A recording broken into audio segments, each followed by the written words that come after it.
Hi Gemini, Sun, Moon, Ascendant, or Venus. This is Dane, and I'm going to be doing your June 2021 love and relationship reading for you. Now, I ask if this reading resonates with you, don't forget to like, comment, and subscribe. It really helps this channel grow, and it helps these readings get to more people, which I am so astoundingly grateful for. So thank you so much. You guys are amazing. If you're interested in any of the cards that I'm using, they will be listed and linked in the description box below. Now, before we begin the reading, let us clear the energy space, raising our own energy vibration and releasing any negativity. So take a nice deep breath in, exhaling whenever it feels comfortable for you.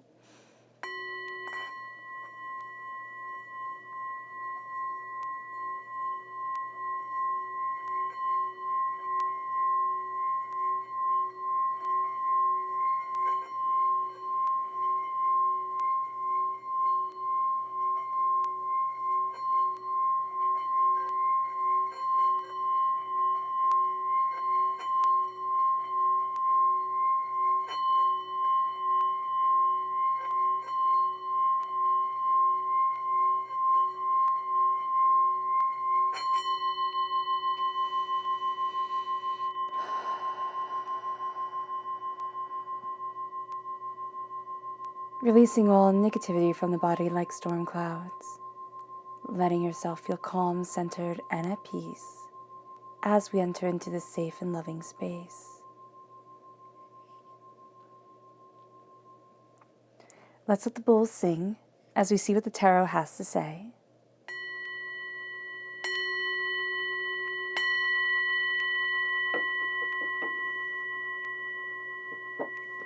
Gemini. Love and relationships, June 2021. Gemini. June 2021, love and relationships, Gemini. Angels and spirit guides, show me clearly. Guide this reading and show me clearly.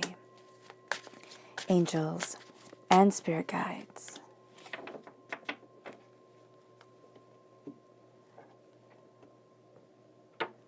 Gemini.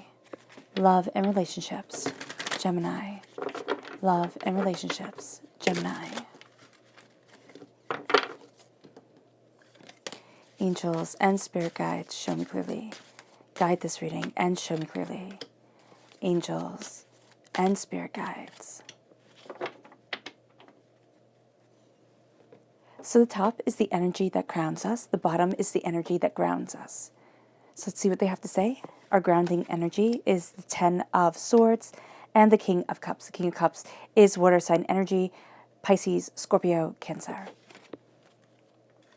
The energy that grounds us is the 8 of Pentacles and the High Priestess. That's very interesting. There's something around work and relationships, and something where we're discovering the emotional side of it.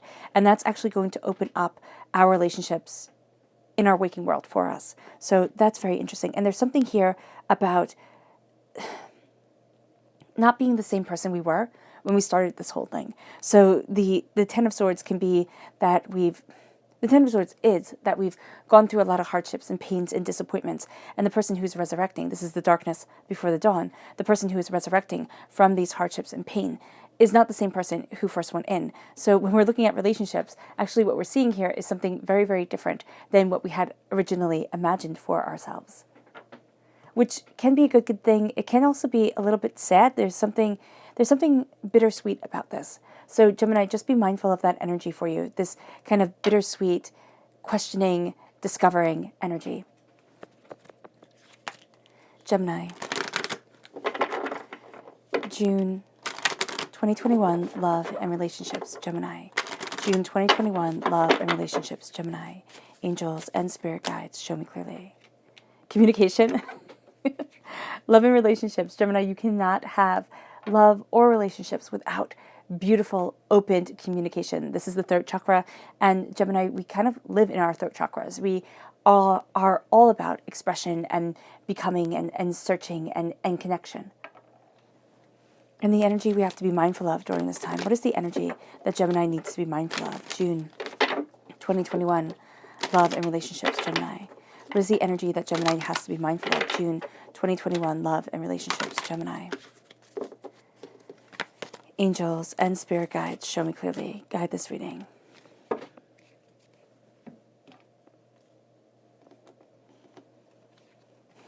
And so we have the Queen of Swords. Now, Gemini, we're represented by the swords in the minor arcana, by the lovers in the major arcana. Do not get in your own way. You're going to overthink, overanalyze, look at things from 18 million different directions, and give every single thought that comes into our heads this sense of, well, that has validity to it. Oh, I can see where that point is coming from, which is fair. You can. That's what Geminis can do. But to know what we want and to say, but this is what's important to me. This is what I desire. This is what I need. This is what I'm heading for. That's going to be the game changer during this time because, again, we're not the same person going in, coming out as we were going in.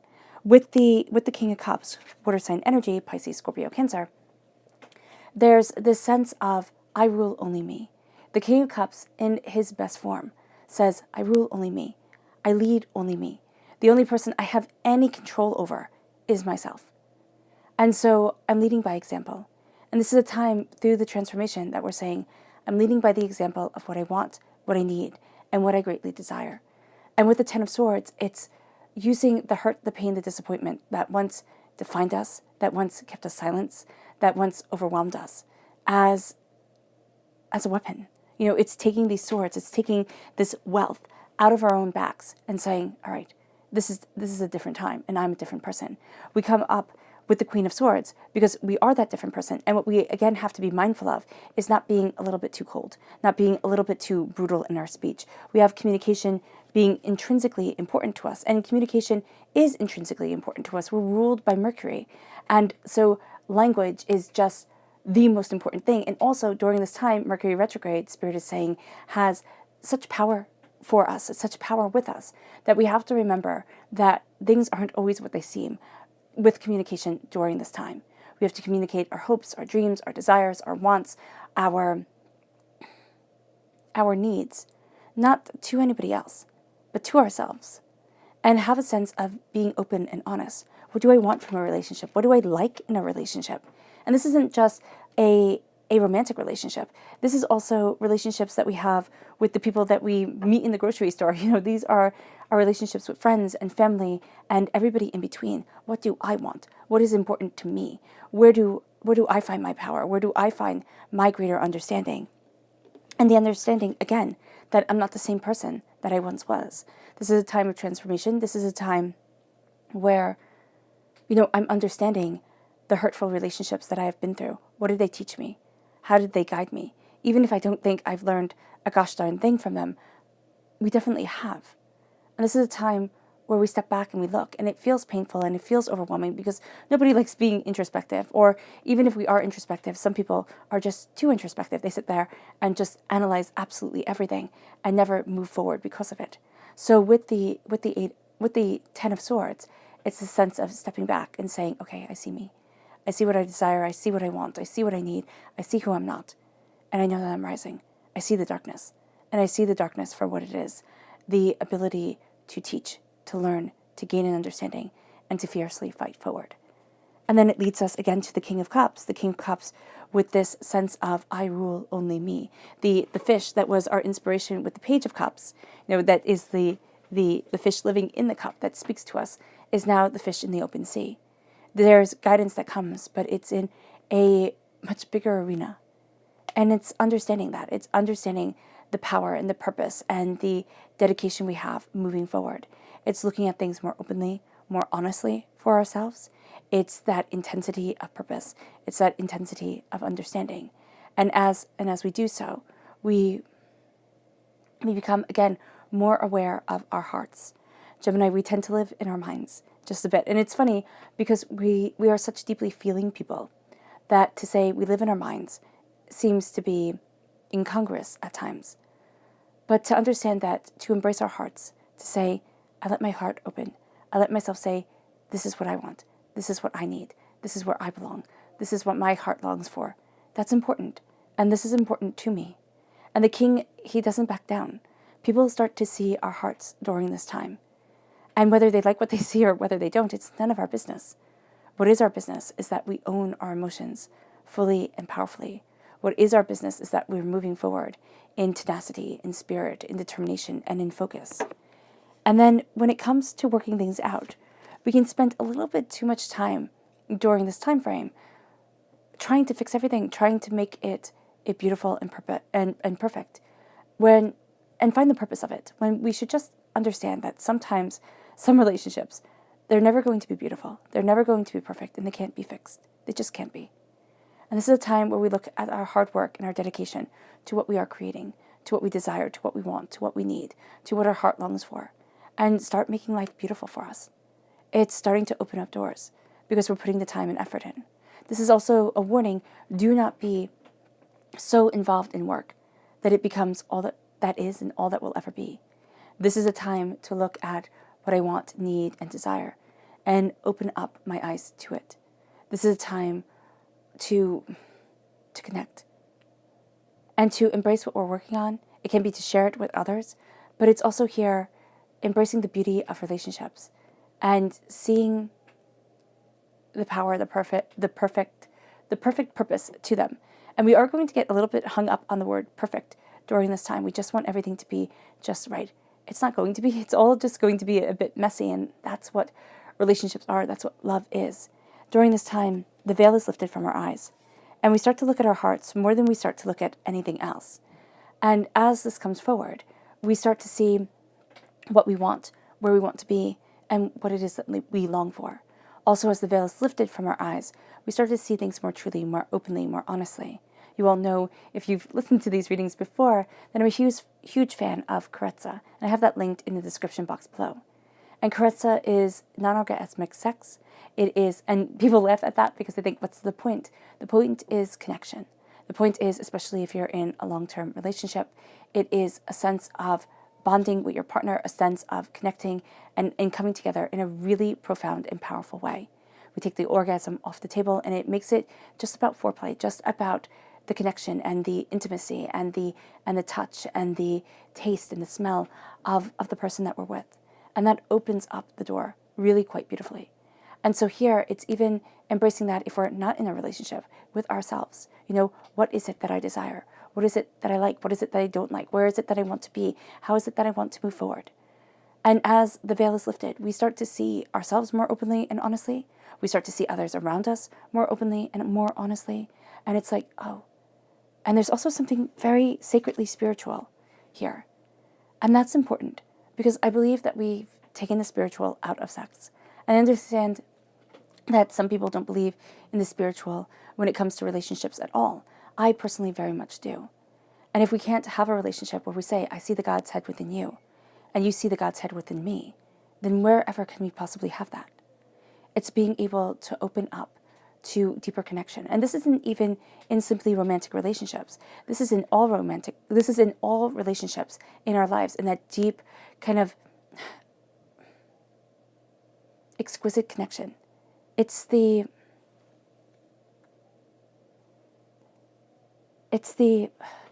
want to say the erotic, but it's not the erotic. It's the exotic. It's the sensual. It's the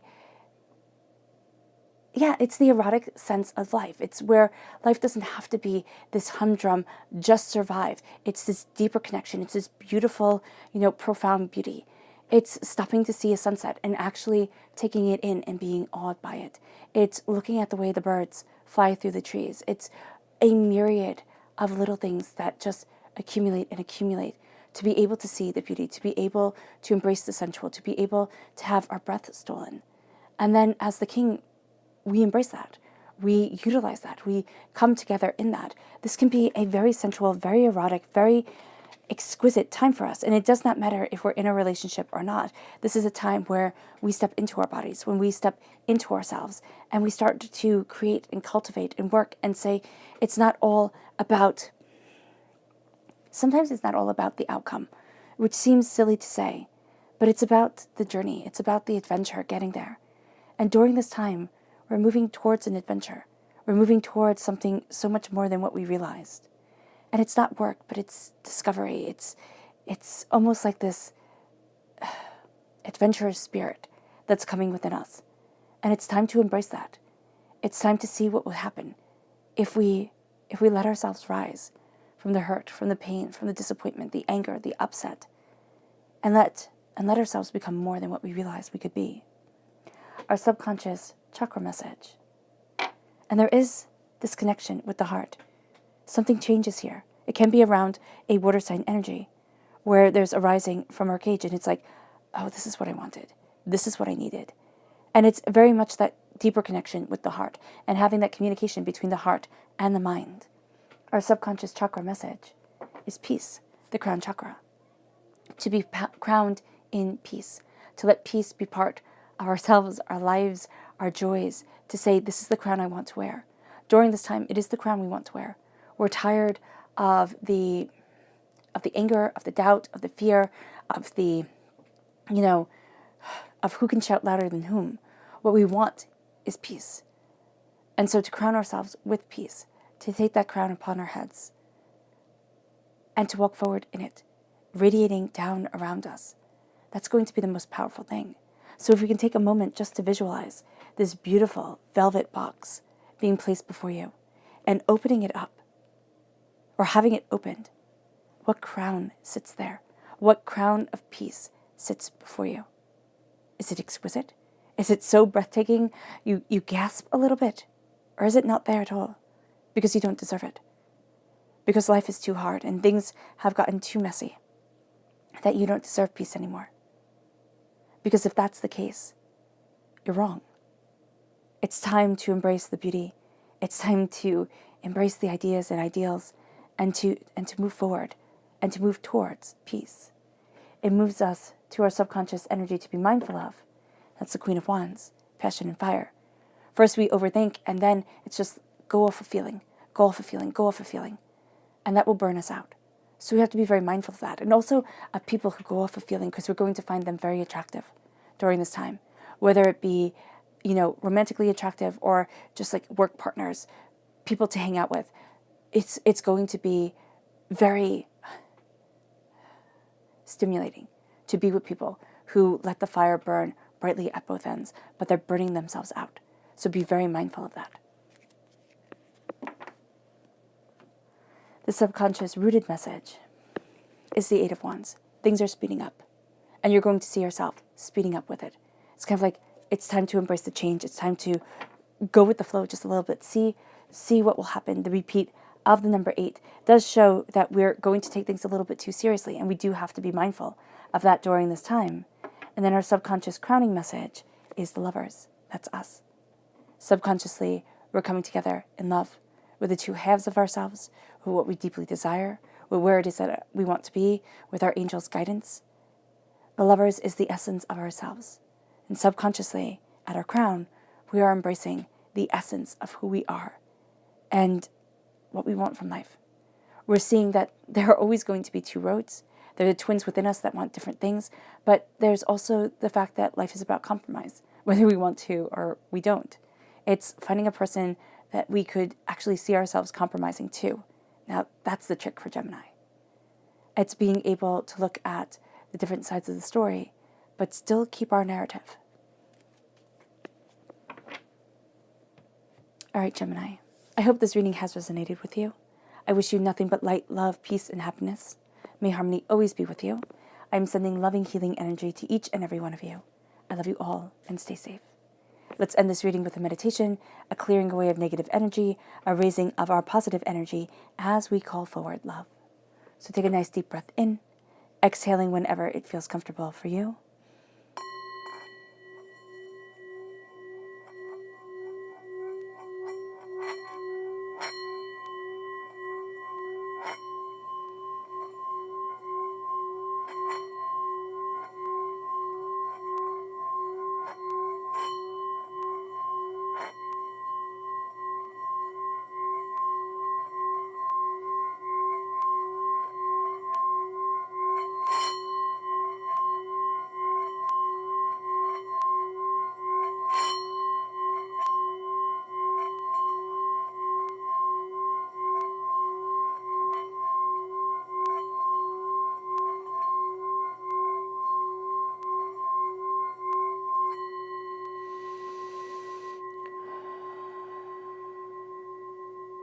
May you move forward in peace and in harmony, Gemini.